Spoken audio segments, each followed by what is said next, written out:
주의 호령 났으니 십자가의 군기를 높이 들고 나가세.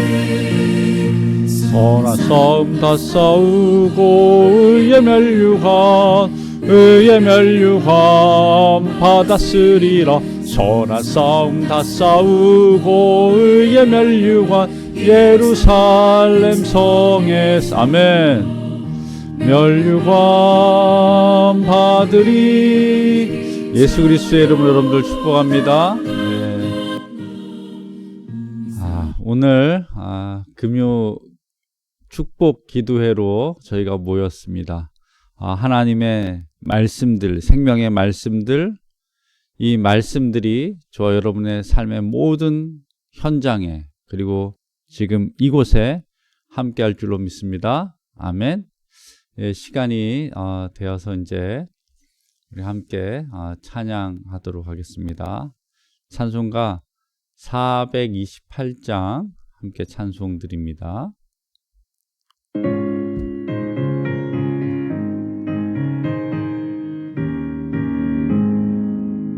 내 영혼에 햇빛 비치니 주 영광 찬란해. 이 세상 어떤 빛보다 이 빛과 빛나네. 주의 영광 빛난 광채 내게 비춰주시옵소서.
기쁘다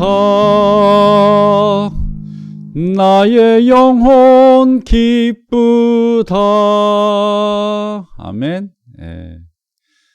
찬송은 능력이 있습니다. 예, 찬송할 때 환경들이 변화가 일어납니다. 우리 찬송가 433장 함께 찬송 드립니다.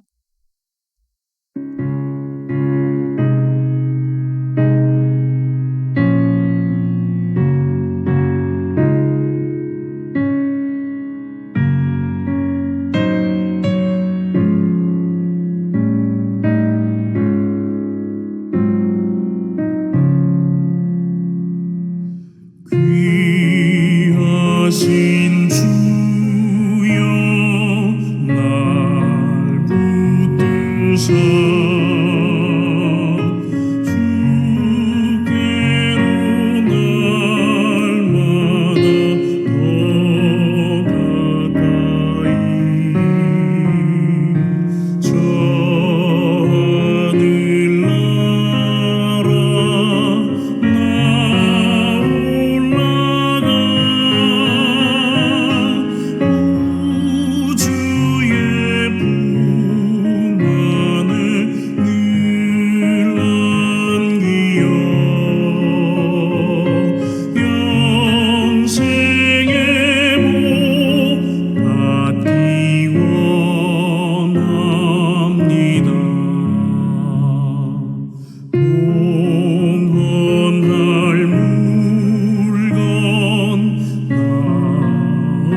아멘. 풍성한 은혜를 주실 줄로 믿습니다. 아멘. 오늘 우리에게 주시는 말씀 보도록 하겠습니다. 오늘 우리에게 주시는 말씀은 고린도후서 7장 1절에서 3절에 있는 말씀이 되겠습니다. 고린도후서 7장 1절에서 3절, 우리 한 목소리로 함께 합독하도록 하겠습니다. 그런즉 사랑하는 자들아, 이 약속을 가진 우리는 하나님을 두려워하는 가운데서 거룩함을 온전히 이루어 육과 영의 온갖 더러운 것에서 자신을 깨끗하게 하자. 마음으로 우리를 영접하라. 우리는 아무에게도 불의를 행하지 않고 아무에게도 해롭게 하지 않고 아무에게서도 속여 빼앗은 일이 없노라. 내가 이 말을 하는 것은 너희를 정죄하려고 하는 것이 아니라 내가 이전에 말하였거니와 너희가 우리 마음에 있어 함께 죽고 함께 살게 하고자 함이라. 아멘. 기도합니다.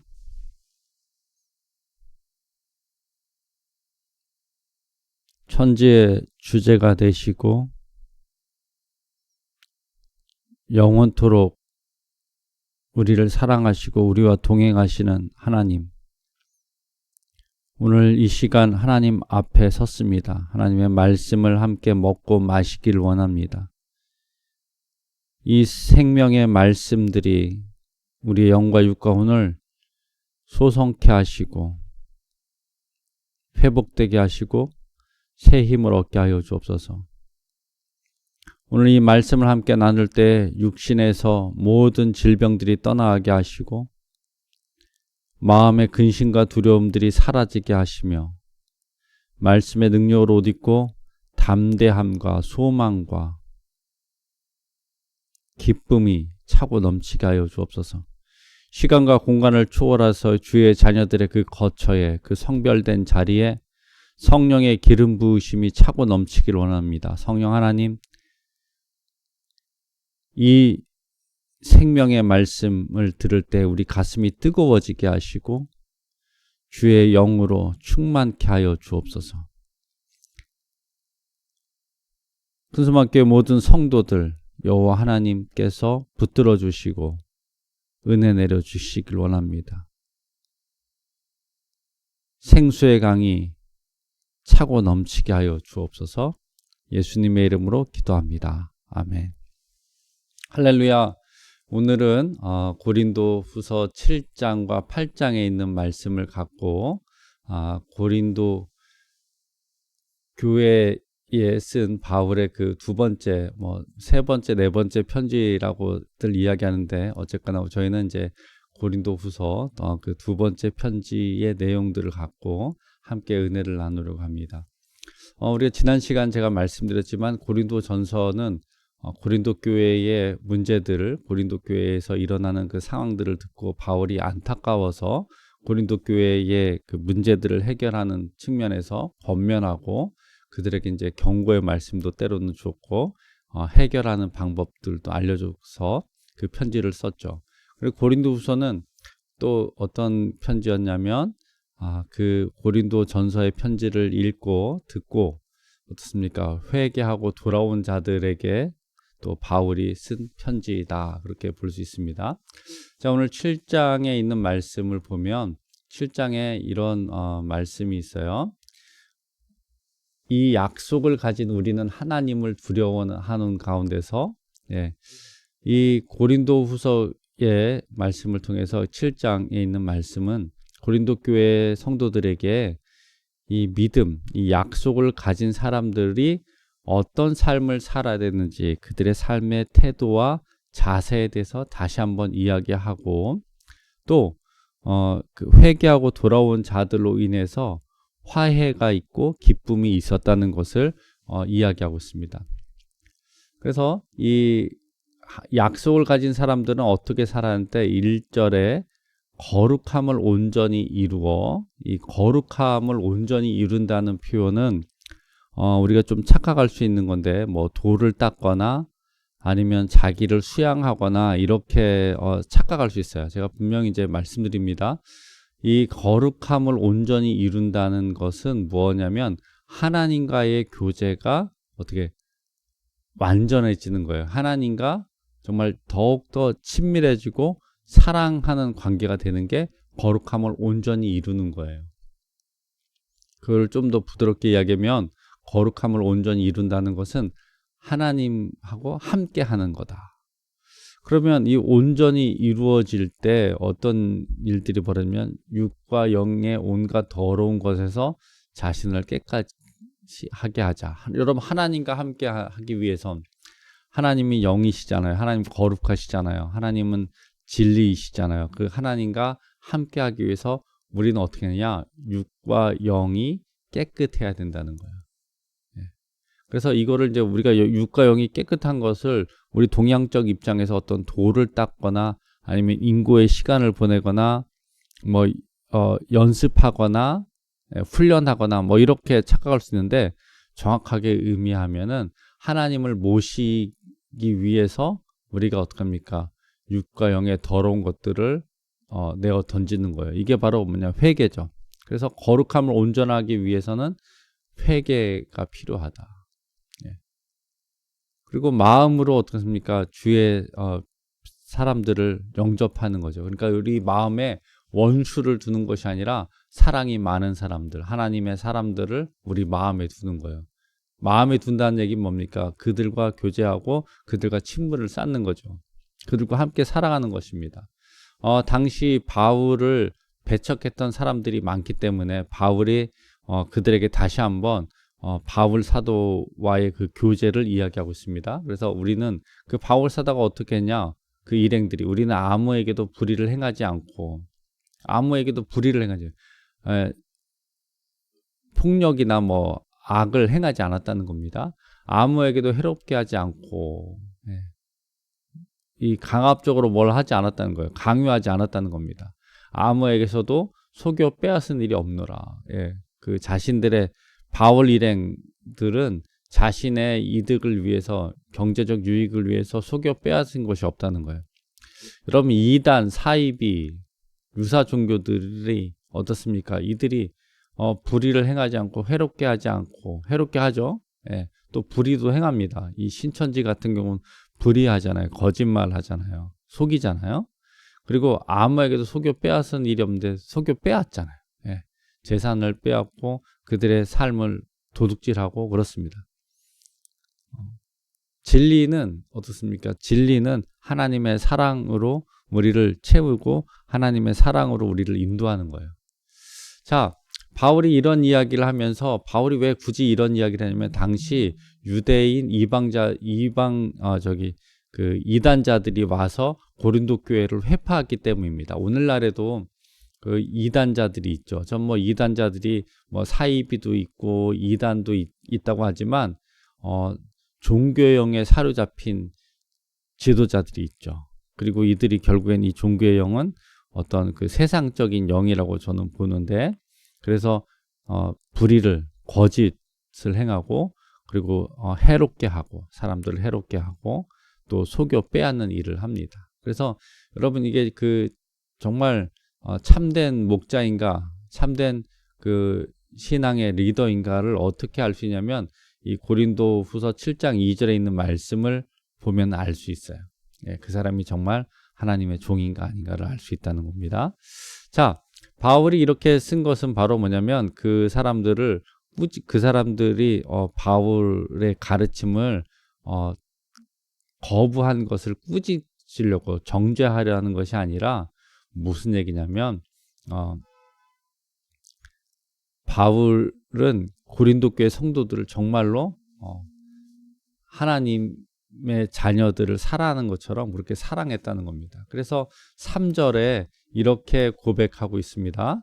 하반절 너희가 우리 마음에 함께 있어. 우리 마음에 있어. 그 얘기 뭡니까? 이 바울 사도 일행들이 고린도 교회 성도들을 어떻게 마음에 두고 있다. 사랑하고 있다는 겁니다. 그래서 함께 죽고 함께 살게 하고자 함이라. 그럼 이게 운명 공동체라고 이야기하지만 함께 죽고 함께 살고자 합니다. 이게 뭐냐면 그럼 우리가 같이 살고 같이 죽자 뭐 이런 표현이 아니라 무슨 말이냐면 구원의 완성을 의미하는 거예요. 그래서 우리가 함께 구원을 받자. 이런 이야기를 하는 겁니다. 그래서 이 약속을 우리가 믿음인데 이 약속을 어떻게 우리는 해석하냐면 하나님이 함께 하신다는 겁니다. 그리고 성령이 함께 하셔서 어떻게 우리가 몸의 성전이 되는 거죠. 성령이 함께 할 때 성전이 되는 거 아니겠습니까? 그래서 우리가 성령 하나님이 함께 하기 때문에 우리가 어떻겠습니까? 우리가 우리 몸을 깨끗하게 해야 되는 거죠. 왜냐? 성전은 거룩한 곳이에요. 왜? 하나님이 거룩한 곳이기 때문에. 그래서 하나님의 영이 거하시는 곳에 어떻게 거룩함이 있어야 되는 겁니다. 아멘? 자, 계속해서 이제 고린도후서 7장 9절에서 11절에 보면 고린도 교회 성도들이 회개하고 돌아왔을 때 바울이 얼마나 기뻐했는지를 볼 수 있어요. 그래서 9절에서 11절에 있는 말씀 제가 읽어드리도록 하겠습니다. 내가 지금 기뻐함은, 지금 바울이 고린도 교회 성도들이 회개하고 돌아왔다는 사실을 듣고 기뻐서 편지를 쓰고 있는 거죠. 내가 지금 기뻐함은 너희로 근심하게 한 까닭이 아니오. 먼저 이제 번 편지를 통해서 그들을 질책하고 그들을 권면한 것 때문에 그 권면을 그들에게 해서 그들이 깨달은 것을 기뻐하는 것이 아니라 어떻게 합니까? 그들이 회개한 것을 하나님께 돌아온 것을 기뻐한 거예요. 그러니까 쉽게 이야기하면 바울의 말을 들어서 훈계를 들어서 기뻐하는 것이 아니라 하나님께 돌아와서 기뻐하는 거예요. 조금 이제 그 말의 차이가 있지만 엄청난 결과가 있습니다. 도리어 너희가 근심함으로 회개함에 이른 까닭이라. 너희가 하나님의 뜻대로 근심하게 된 것은 우리에게 아무 해도 받지 않게 하렵니다. 10절입니다. 하나님의 뜻대로 하는 근심은 후회할 것이 없는 구원에 이르게 하는 회개를 이루는 것이요 세상 근심은 사망을 이루는 것이니라. 보라, 하나님의 뜻대로 하게 된 이 근심이 너희로 얼마나 간절하게 하며 얼마나 변증하게 하며 얼마나 분하게 하며 얼마나 두렵게 하며 얼마나 사모하게 하며 얼마나 열심 있게 하며 얼마나 벌하게 하였는가. 너희가 그 일에 대하여 일체 너희 자신의 깨끗함을 나타내었느니라. 여러분, 이제 근심에는 두 종류의 근심이 있어요.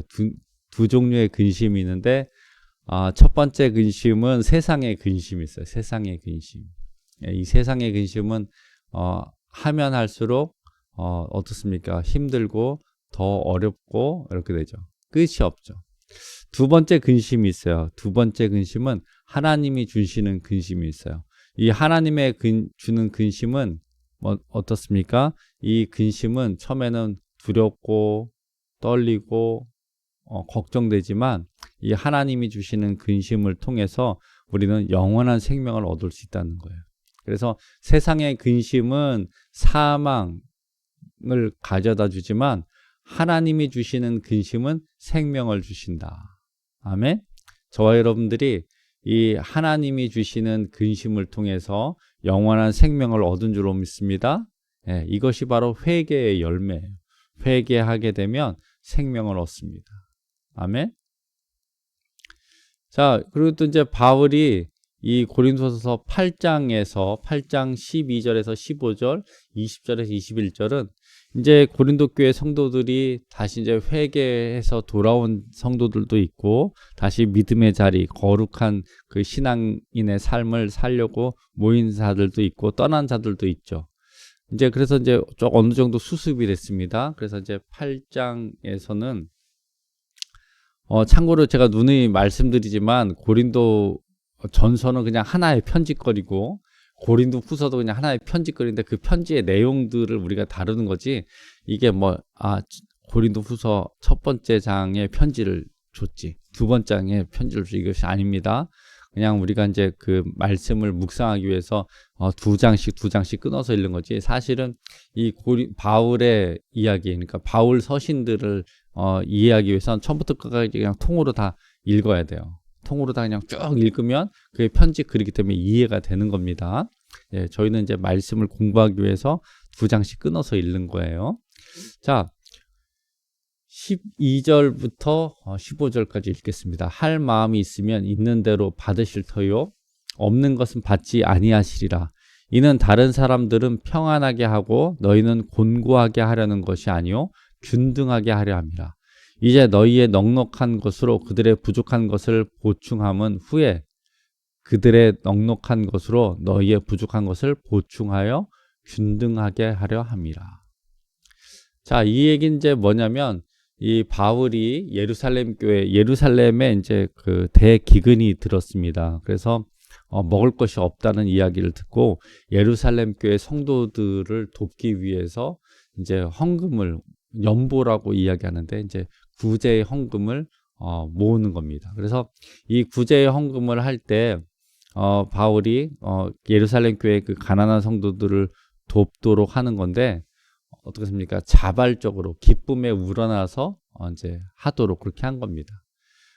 그래서 이 구제는 결국에 뭐냐? 뭐 우리가 이제 부유해서 저들의 주는 거 뭐 그런 것도 있지만 이 구제의 헌금, 예루살렘 교회를 위한 구제의 헌금은 결국에는 뭐냐면 뭡니까? 형제를 살리는 것도 하지만 형제를 살림으로 말미암아 결국엔 나도 살게 된다는 거예요. 그래서 이 은혜를 나누는 것이 헌금의 개념이고 사랑을 나누는 것이 헌금의 개념이고 또 함께 합력하여 선을 이루는 것이 이 헌금의 개념이라는 겁니다. 그래서 기쁜 마음으로 하는 거죠. 의무감으로 하지 말고.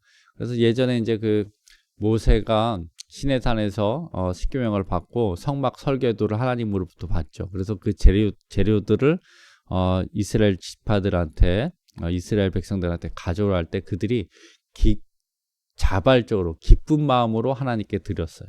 네. 그래서 이제 하나님은 기쁜 마음으로 드리는 자들을 어떻게 기뻐하신다. 자, 20절, 21절에 있는 말씀입니다. 이것을 조심하면 우리가 맡은 이 거액의 연보에 대하여 아무도 우리를 비방하지 못하게 하려 함이니 이는 우리가 주 앞에서뿐만 아니라 사람 앞에서도 선한 일에 조심하려 함이라. 이게 이제 무슨 얘기냐면 이제 헌금을 모았습니다. 그런데 이 헌금을 어떻게 합니까? 이 두세 사람이 관리하게 하고 이 정확한 이 내역들을 알려주는 거예요. 그리고 어떻습니까? 헌금을 갖고선 이들이 어떤 의심을 사지 않기 위해서 또 오해를 사지 않기 위해서 아주 정확하게 그렇게 이제 관리를 하고 있다는 것을 봅니다. 그래서 이 거액의 연보를 관리하면서 그 관리하는 자들이 말에나 행동에나 그리고 삶의 모습에서 어떻게 합니까? 모범을 보여주고 있다는 거예요. 이것이 이제 우리가 지지난번에도 이제 말씀드렸지만 바울 일행들이 믿음이 강한 사람들은 믿음이 연약한 자들을 위해서 삶의 모델이 되어야 되는 거죠. 예. 그렇듯이 이 헌금에도 이 예루살렘 교회를 위한 이 연보를 갖다 주는 이 과정도 어떻습니까? 모범을 보인다는 거예요. 예. 이제 요것은 또 나중에 말씀을 통해서 또 나누도록 하겠습니다. 그래서 이 예루살렘 교회, 그러니까 고린도 교회가 이제 문제들이 해결되면서 보세요. 문제들이 해결되면서 안정을 찾으니까 다른 교회들을 도울 수 있는 거예요. 예. 이걸 이제 우리에게 갖고 오면 우리 가정에 이제 하나님의 은혜와 축복들이 부어질 때 우리가 남을 도울 수 있는 여력이 생기는 거죠. 예. 또 이제 이야기하면 우리가 믿음이 더욱더 견고해지고 믿음의 풍성한 은혜들로 채워질 때 믿음이 연약한 자들을 우리가 도울 수 있다는 겁니다. 그리고 이제 바울은 분명하게 이야기하는데 고린도 교인들의 그 구제 헌금이 예루살렘 교회의 가난한 성도들에게 도움이 되지만 이것들은 어떻게 합니까? 이 헌금, 이 궁극적인 이 헌금을 받으시는 분은 여호와 하나님 거라는 거예요. 하나님 거다. 네. 제가 이제 예전에 이런 거 봤어요. 이제 교회 헌금 많이 한다고 교회 와서 막 되게 목소리 높이고 이런 분들인데 그것은 성경적이지 않습니다. 하나님께 드린 거지 사람들한테 어떻게 보이라고 드리는 것이 아니기 때문이에요. 예, 귀 있는 자는 들어야 됩니다. 제가 왜 이걸 말씀드리냐면 제가 이제 실제로 경험한 건데 전도사 때 이제 그 교회에서 헌금을 제일 많이 하시는 분이 있었어요. 헌금을 처음에 이제 막 그 사업이 부도나서 너무 힘든데 계속해서 이제 헌금을 드리는 거예요. 11조를 드리는 거예요. 그러면서 이제 기도도 막 철야기도도 하고 막 그러다 보니까 한 1년 정도 지나니까 갑자기 막 어떻습니까? 이게 사업이 비즈니스가 갑자기 커진 거예요. 너무 커진 겁니다. 그래서 전국에 그분이 만든 기구들이 전국 뭐 이마트, 코스트코, 홈플러스에 다 들어가는 거예요. 그래서 이제 그분이 이제 교회의 재정에 거의 뭐 5분의 1을 감당하게 되더라고요.